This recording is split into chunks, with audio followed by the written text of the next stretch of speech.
Hey everyone, good morning. I wanted to come to folks today with a little video by the water. I want to tell you about something that I do that I start my day out with. I have a music app on my phone like most people do, and I do this thing every morning called Shuffle Oracle, where I just go, hey, Shuffle Oracle, show me how my day's gonna go.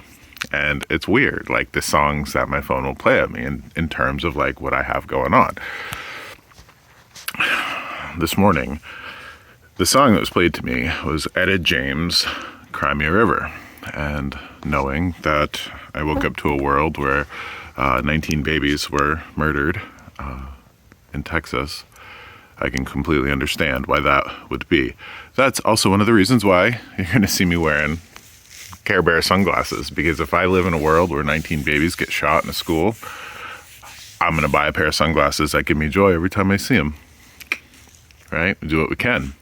Now, what happens with these cycles, right? Because what we're in is a cycle.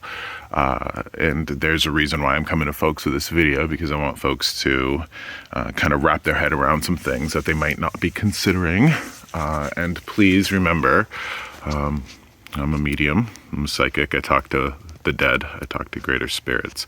And it's really important to remember that as I relay this information that I'm about to.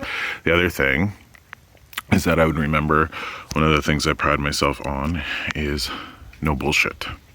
And that's really important too. I don't have much time for bullshit in this world. Spirits don't either. Spirits super practical. So, in interest of practicality, no bullshit, but also in interest of love and compassion, let's talk about this school shooting. All right, and this is super important. Okay, so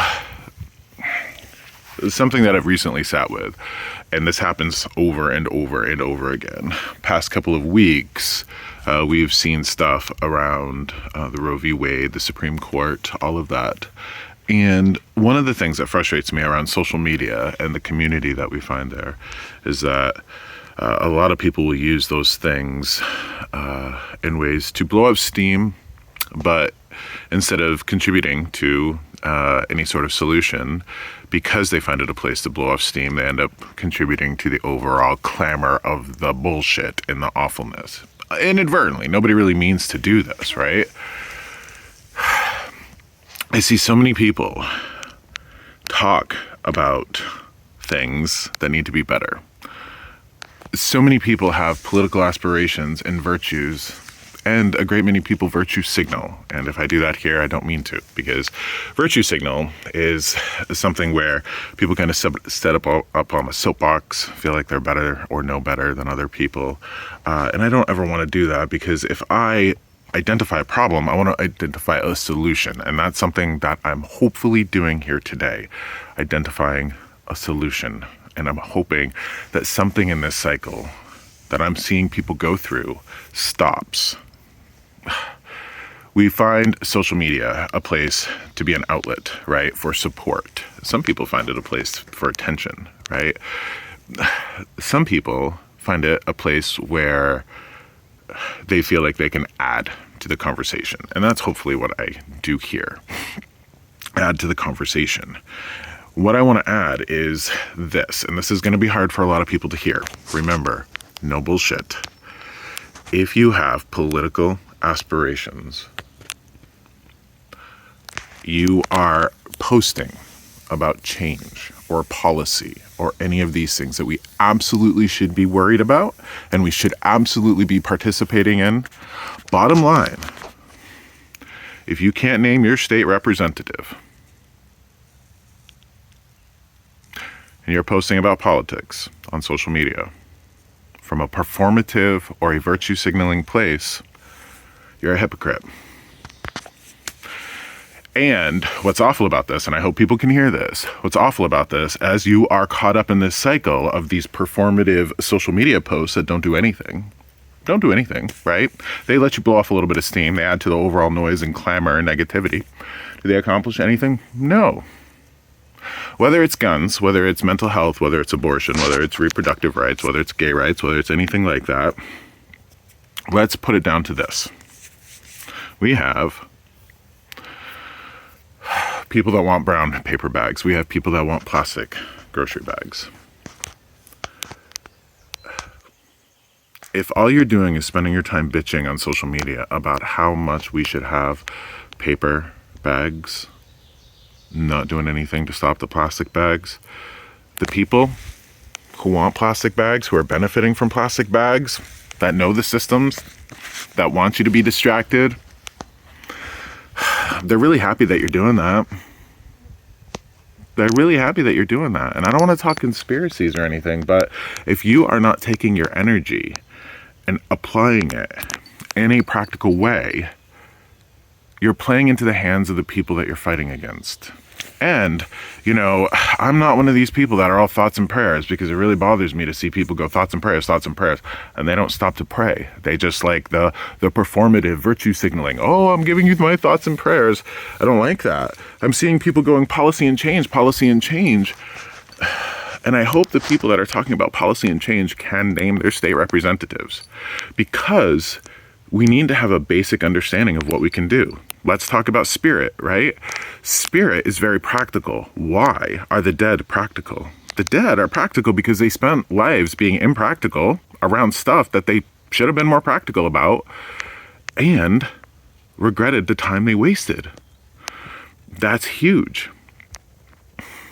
If you are taking energy to talk to strangers on social media, or even people that you know on social media, yet you're not writing emails to your state representatives, your senators, your governors, people in local, state, federal government, if you're not taking the time to communicate and let your representatives know what their constituents are feeling,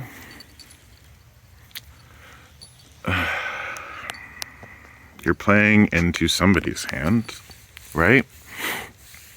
You absolutely are playing into somebody's hand. This is why it's so important that, you know, it's like if you want to bet, you better vote, sort of thing. If you want to, you know, bitch or be at a place of like, hey, these things should change, you should be participating. Now, this is where we also find difficulties and challenges, because let's just call it what it is. We live in a time when the government of the United States does not give a good goddamn about its people. It doesn't. We have seen, and again, this is really frustrating, because when folks, whether they're Republican or Democrat, when folks rally behind the banner of a particular political party, when things like these happen, you're playing into the hands of the opposite party when you're not doing anything. Or you're at the very least not working towards the ideals and just spinning your wheels.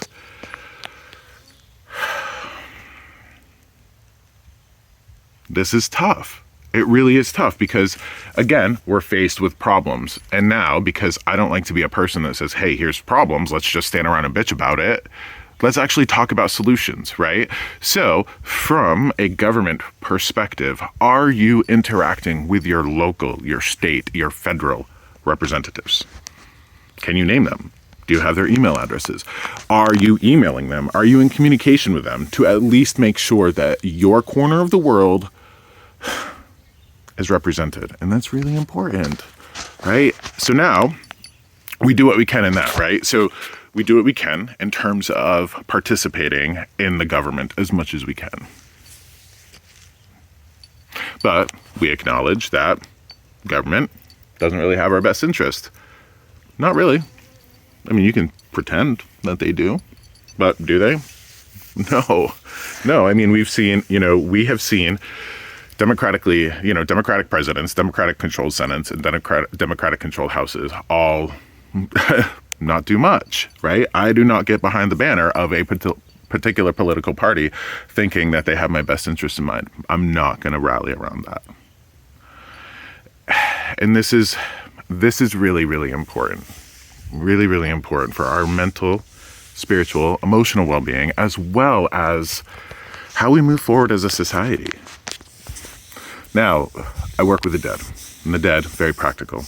And the dead are very compassionate and loving. There are spirits out there that are greater than the dead. The spirits that we would know of as angels exist. Angels The Hebrew and Christian angels, as far as I'm concerned, are the Greek and Roman and Hindu and Norse and Egyptian gods and goddesses. Big, big spirits. They exist. They also are compassionate. And here's why. Why are the dead and the angels and the gods so compassionate for us messy, sloppy humans? Because you and I, everybody that you know, every human is a messy, broken, goddamn algebra equation, right? So if you think of algebra in terms of how different variables change the outcome, if I had your father and you had mine, we'd be different people. If I had your best friend in 6th grade, you had mine, we'd be different people. If I had your religion or your gender and you had mine, we'd be different people. So we are a sum of our parts, right? Most of those parts we aren't responsible for. We're just struggling with understanding them, doing our best to live with them, our political systems, our spiritual systems, our family, cultural, social systems, our genetics, our mental health. We're all dealing with so many different variables in our algebra equation. Every single one of us. Now we have to be mindful of those algebra equations. We do. Why? Because we deal with variables and influences in our life that are going to come out of nowhere and we're not going to know how to deal with.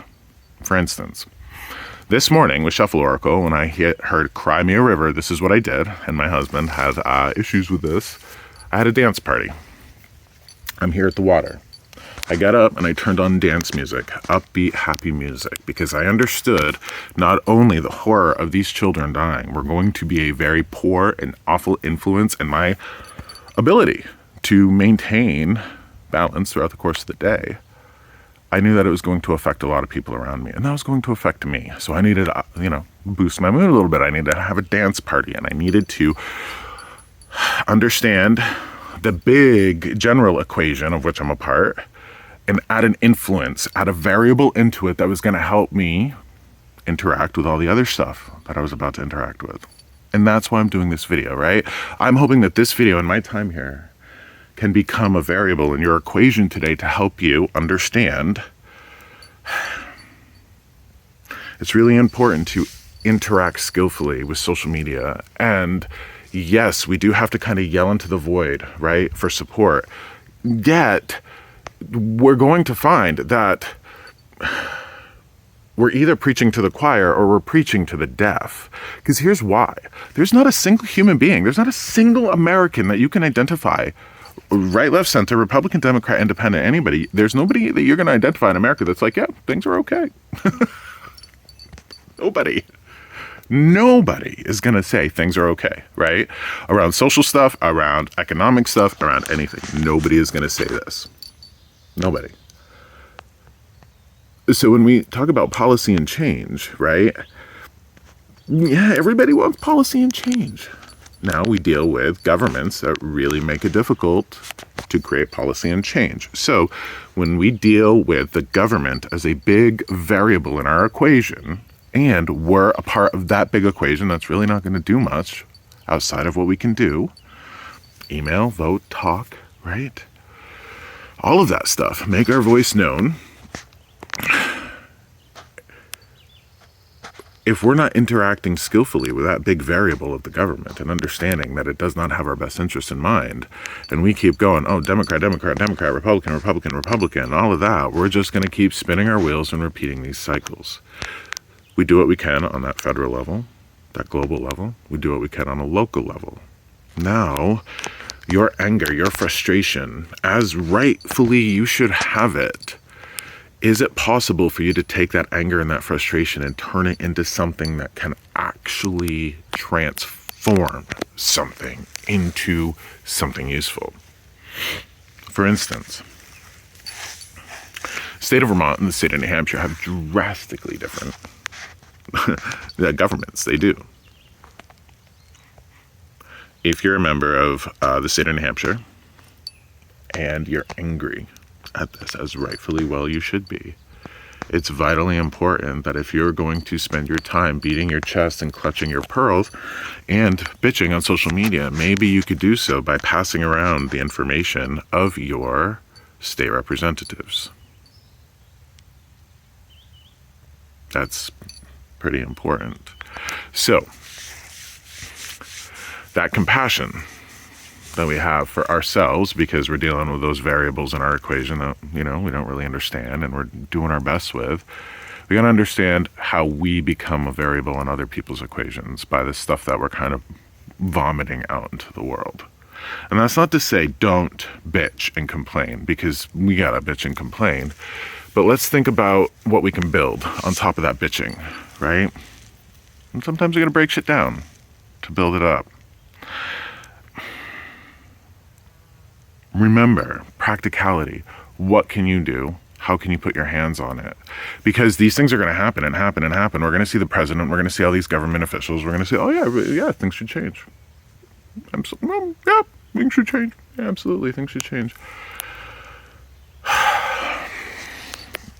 How many times have we gone through this? Things should change. Things should change. Now, on a local level, what can you do on a local level? Can you make sure that, places in your community where large people gather, like schools, have drills and policies in place for these sorts of things? It is absolutely horrible that we live in a world where somebody can walk in with firearms and shoot 19 children and 2 teachers. Absolutely horrible, yes. The underlying issues are far greater than any of us are ready to even understand or admit to ourselves.